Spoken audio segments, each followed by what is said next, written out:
Thank you for tuning into Starcastic Remarks this evening. Alongside James and Chris, my name is Ryan. We are the official Dallas Stars podcast of THPN. Thank you to our sponsor, DraftKings Sportsbook. Use that promo code THPN the next time you are there. Dallas Stars get the win tonight by a final score of 3-1.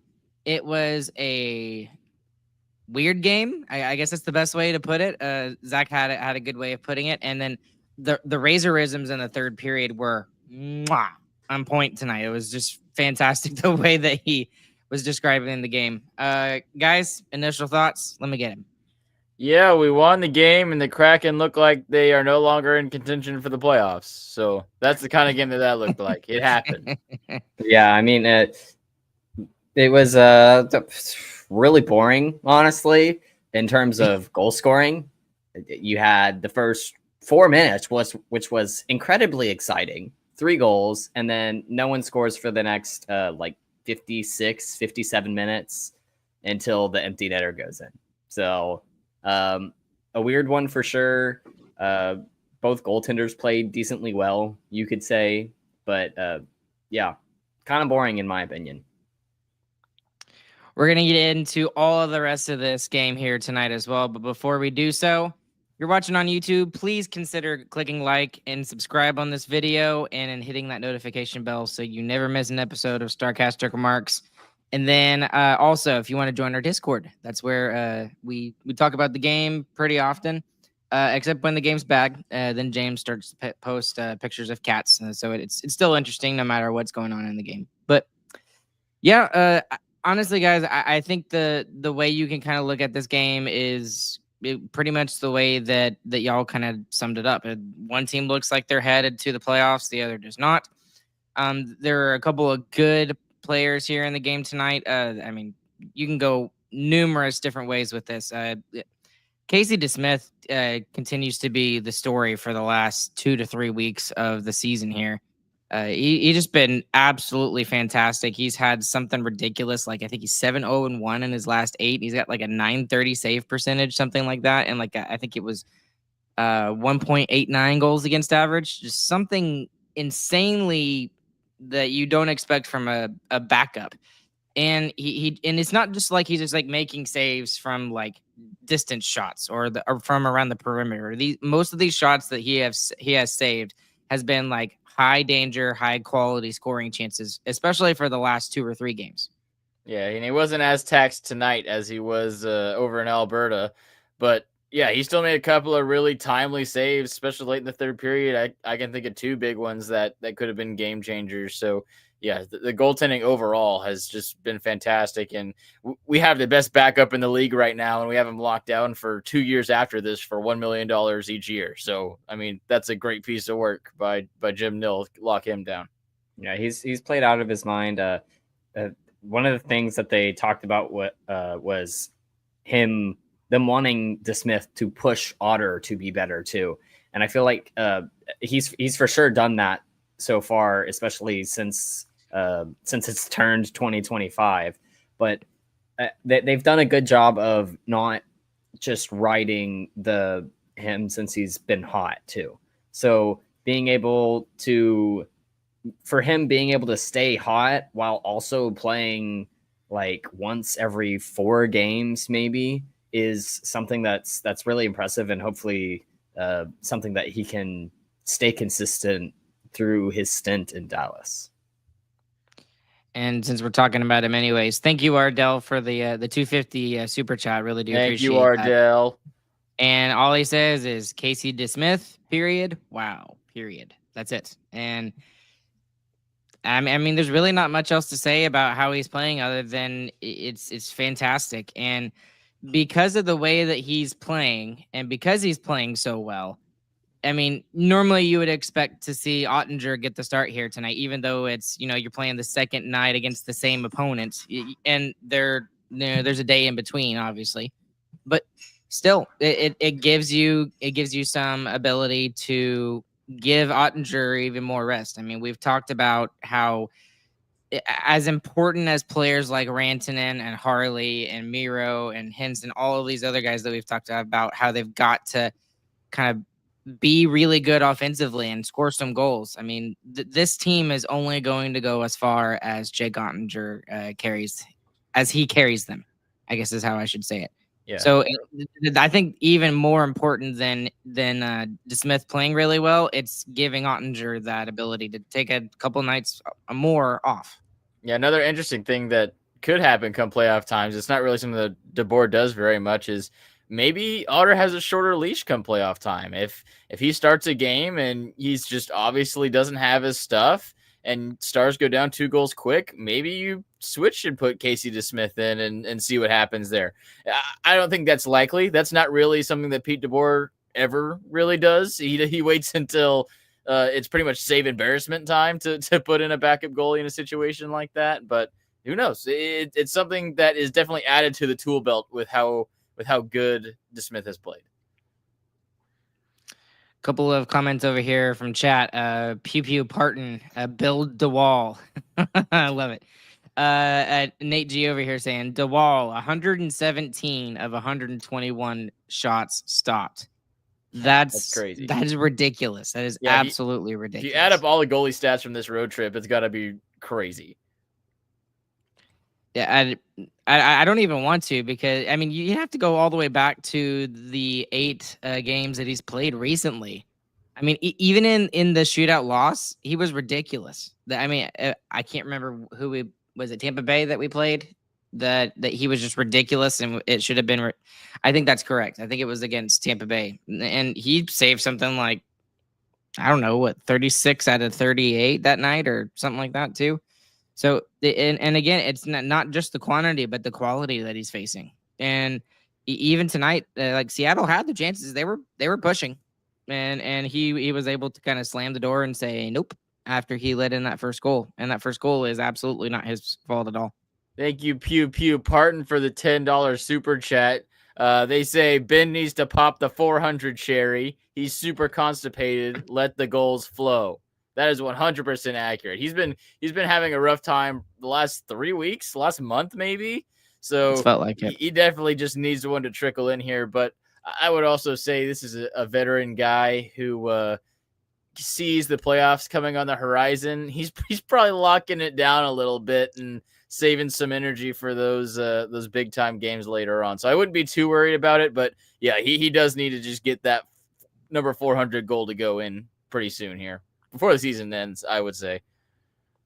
Yeah, I don't think he only has 1 goal in the entirety of March. So yeah, for a stretch where the Stars went now 11-2-2, he has 1 goal.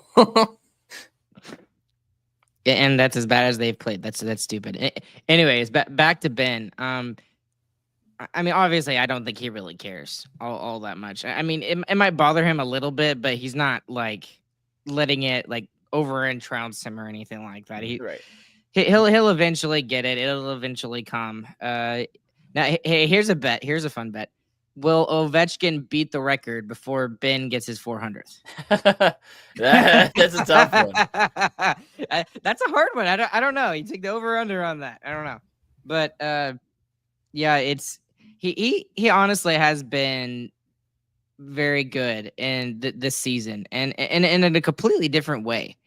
I don't even really know how to describe it, to be honest with you, because the last 5 to 6, maybe even 7 years, he has obviously taken a step back in the production value of his contract, and then obviously his ability just to get points overall. But it seems like that there's like a different aspect of his game that we just don't talk about enough with the whole leadership aspect of this, and we just don't talk about it very much because he's not very vocal. That's just not the kind of guy he is. He deserves some props here for what he's been able to get this team through, and again, that they have absolutely sucked it up the way they played, and yet they're 6-0-2 in the last 8. Yeah. And it's just ridiculous. And the other reason not to really worry about Benn particularly is that it's not his role to score goals on the team. So he's not going to grip the stick any tighter, because whether he's scoring or not, obviously with the record that James said, him scoring is not the thing that's going to put Dallas over the edge or not. Now we're gonna need some big time goals, maybe come playoff time, or more so some leadership quality, like you're talking about, Ryan, come playoff time. But his role on the team is no longer to score goals. Well, but the thing though is he's had he's had stretches in the season where he's been, productive offensively. Yeah, but he's not right now. Yes, agreed. But like he can be. It's been very streaky for the past couple of seasons, really, is what it is. And part of it, I feel like recently he's been passing it a lot because Wyatt Johnston is the best goal scorer since. I mean, why not? Yeah, since the turn of the year. So it's kind. I feel like for him, it might be a little tough seeing how good Johnston is and taking more shots, but. I feel like, especially tonight, he should have taken more shots because there were chances that he had, maybe not great ones, but when the rest of the team is kind of, I mean, it felt like lots of shots were passed away tonight, even though we still got to 31. I was honestly hoping that we would, for once, outshoot another team. Right. I was like, oh yeah, we're actually out shooting somebody. And then by the end of the game, we're still outshot. I'm like, dang it. Yeah. And with the record in March, we are the worst shot differential in March as well. And what's the record? What's the record? 11-2-2. There you go. Yeah. Okay. So you also, can't argue the amount of shots doesn't really matter to the Stars team, which is another thing to think about. I mean, people have tried to beat the Stars a lot of different ways, and shooting the puck is not the way to do it. Nope. They were held to 2 or less twice, I think, this entire month. That's ridiculous. Yep. Despite having no shots. Yeah. You very briefly mentioned him, James. Wyatt Johnston. He does it again. I mean, I'm telling you that this is the absolute perfect time for him to be getting hot, it seems like. And now he's on a 5-game goal streak.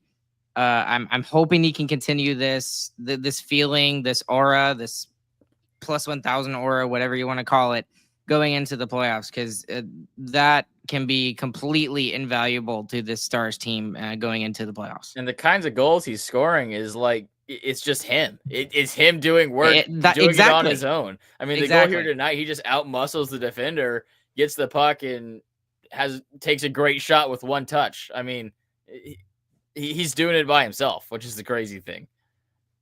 Yeah, it's just going back and looking at his career stats right now is kind of stupid. And especially when you look at his first season, he had 24 goals and 41 points. It's just like, we have been extremely spoiled with this player. I mean, he's just automatic, and every year he's played more and more. Like the first year, he averaged 15-30. Next year, 17 minutes of ice time. This year, 19 minutes of ice time. That's his average on the season, is 19 minutes of ice time. Well, and that's with every single statistical category, James. Like every category gets better as you go from year to year to year for his first 3 years of his career, and that is absolutely unbelievable. I mean, you don't even see like some of the top players being like that, and like a lot of people kind of point to, just because they have a good rookie season doesn't necessarily mean that they are going to be a great player for their entire career. And a lot of people, like, for example, look at Joe Thornton.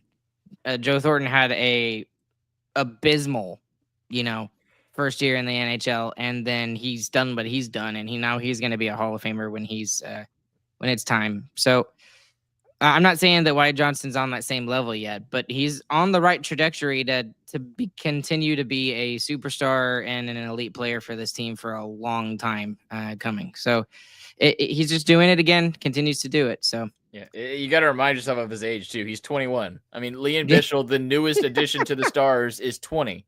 And this is Johnston's third year. I mean, it's crazy. He is only a couple of years older than Casey. Yep. That's crazy to think that. Like, if he was in college, he would be finishing college right now. Yes, I should be. Yes, our Yeah, sister tell the Casey people is. who have no We frame should of be reference specific. for who on earth Casey is, but good reference, Ryan. Sorry, long-term fans of the show would get that reference. Others would not, but that's okay. And there's not really else much to talk about this game other than they took care of business, guys. But do y'all have anything else specifically about this game? There's a couple of other things I want to get into. I mean, perfect road trip and doing it out west, which is something the Stars almost never do. I was telling my wife, I was warning her about the late games that were going to be happening over the next week or so, and she was like, "Oh, so they're going to lose most of them too," because that's what the Stars generally do out west, and they absolutely did not swept them. So I'll take that. Yeah, the penalty kill tonight was really good. Again, obviously the Kraken are not great on the power play, which helps you a lot. But they only gave up 2 shots, and the Kraken had they had 2 chances. But really, it didn't look hard at all. And even on the first kill, it was the reason why it was short is because Rope had a breakaway that he got tripped on. So it was pretty good shutdown from the penalty kill. Hopefully they can bring that momentum into the next couple of games after kind of having a rough first 2 games on this road trip. How are y'all feeling about the Stars as a team, how they're playing right now? Yes, they're getting the wins. Yes, they're getting it at the right times, and they're beating the teams they should be. But people can still look back and say, well, you lost to Florida, you lost to Edmonton, you lost to Tampa Bay, you lost to all the good teams that you're probably going to be facing, or teams like them in the playoffs. Do you feel better about the way that the Stars are playing now over the last 2 to 3 games, or is there still a twinge of there? Well, there's definitely still a twinge of the big thing that's going to really change that is the Stars have 2 superstars coming back into the lineup as well, most likely come playoff time. So that's just going to add a whole nother wrinkle, which is going to make probably my next point I'm about to make not matter. But they also have 2 big playoff type games before the season ends against the Wild and against the Jets. And those are really going to be good benchmarks and good, I guess, redemption games from that 3-game stretch of Jets, Avs, Tampa Bay to kind of prove, hey, those were flukes. We're going to be good going into the playoff run.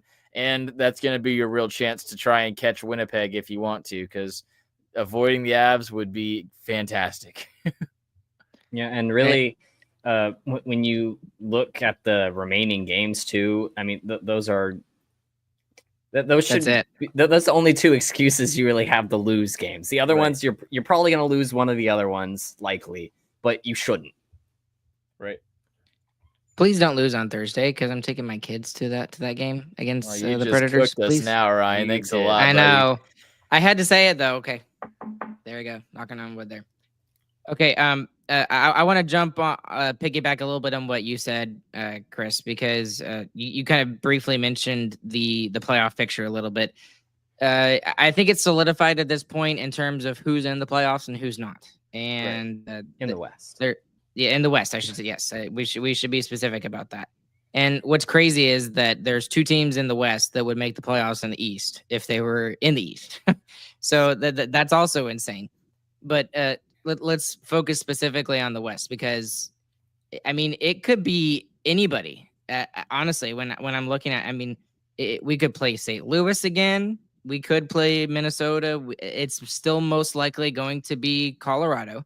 But again, the Stars still have a chance to catch Winnipeg at the same time. So, I mean, they could jump up into first and play Seattle or St. Louis or Minnesota. They could stay in the second spot, and then maybe Minnesota or St. Louis catches Colorado, and then they have to do the 2-3 matchup there. I mean, it's kind of interesting, and I know this is kind of a stupid point, but I'm going to say it anyways. It almost, kind of lessens. Don't give me that look, Chris. It kind of lessens your anxiety a little bit about who you're going to play, because you honestly don't know. I mean, still, it's most likely going to be Colorado, but at this point, it could be anybody in the Central Division. Yeah, that doesn't lessen my anxiety. It makes it worse, because playing the Avs would be a lot worse than playing those other 2. But what I'm saying is that there are still chances, and there are good chances that they could be playing those other teams too. That's what I'm saying. They really want to get to that spot. So as sure they're in the playoffs, they're for sure in the top 3, but the anxiety to win these final games should be pretty high. You don't want to do what you tried to do last year and go through all the juggernauts in the league on the way to the Stanley Cup final. We saw what happened. So if you can find a way to scrap yourself up there and get an easier first round, you want to do that. I mean, the other thing that I would say about that too, though, is they won the division last year and still had to go through That was unlucky. The worst possible stretch ever. So I think, yes, obviously you'd rather play the Wild or Blues than the Avalanche. I think everyone in the league would say that right now. But in the end, even if you get Minnesota Wild or the Blues, you know who you're playing in the second round? Playing the Avalanche or the Jets. So, yeah. I mean, you're going to end up facing one of the top 5 teams in the league, no matter what comes your way. I prefer Avalanche or Jets instead of Avalanche and Jets.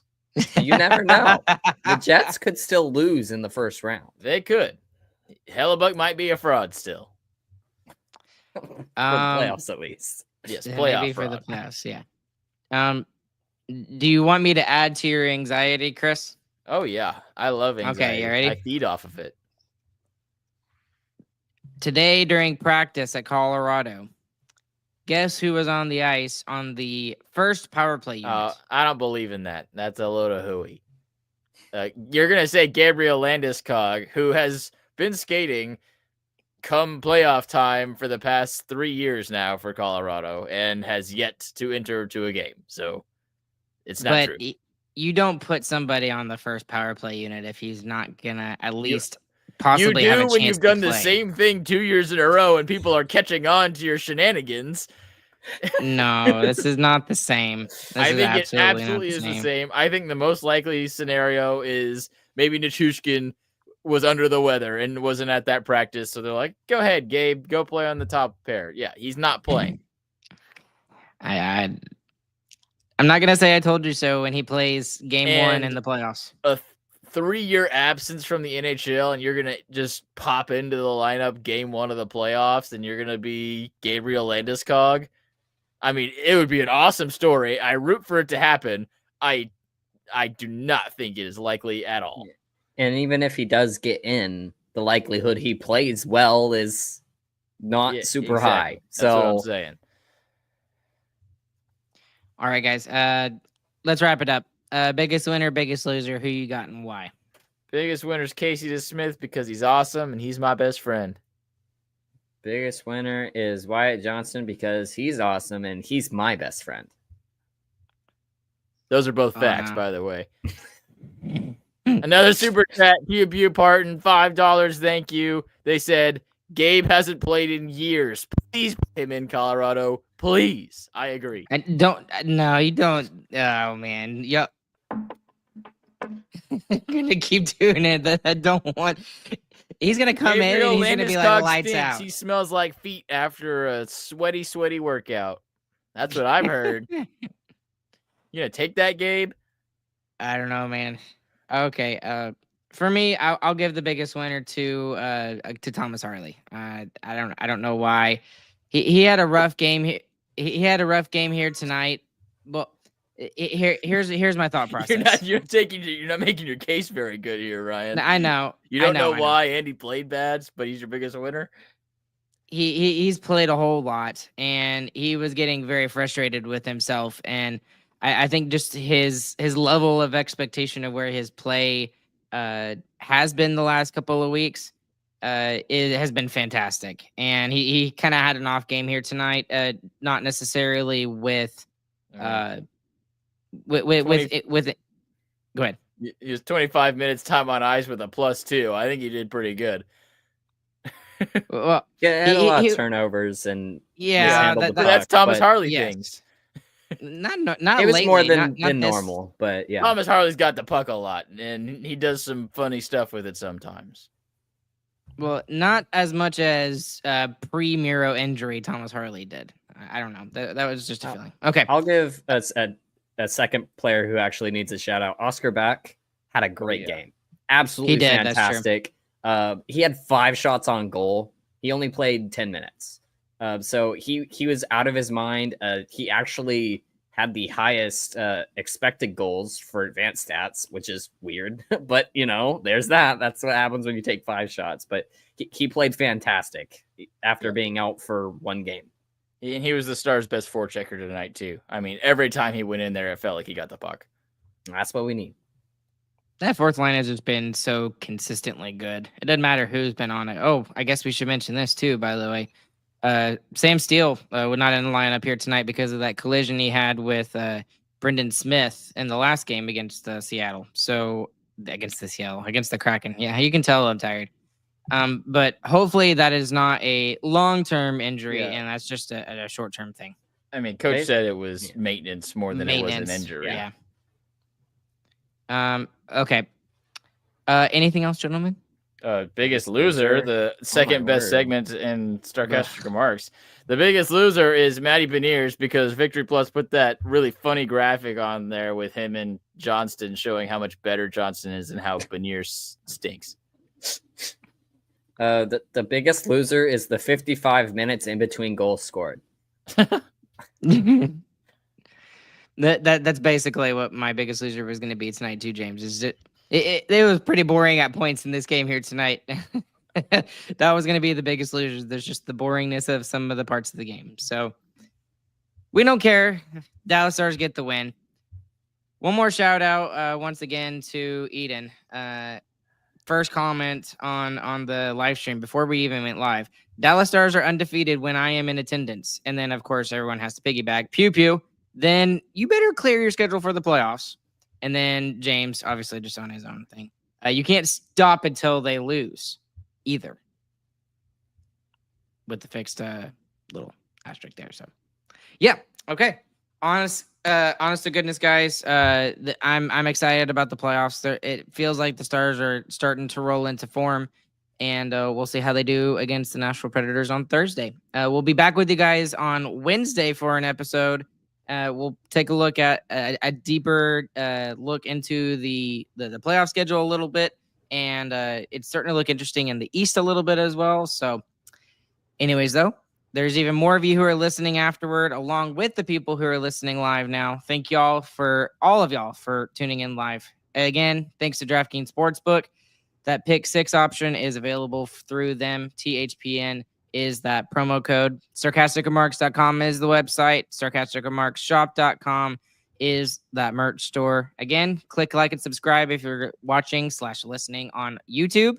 And hit that notification bell so you never miss an episode of Starcastic Remarks. And thanks to Ardell and Pew Pew Parton for their super chats. You're actually our best friends. And then that is factually true. That is factually true. It's not Wyatt Johnston. Who are we talking about? And then if you're listening on the audio side, please consider leaving us a 5-star review. That's the best way to help us grow. So, all right, guys, thank you all so much. Alongside James, alongside Chris, my name's Ryan. We'll catch you guys on the flip side, and we hope you guys have a good, fantastic morning, afternoon, evening, whenever you guys are listening. Chris? Crack in, more like crack out. GG, boys.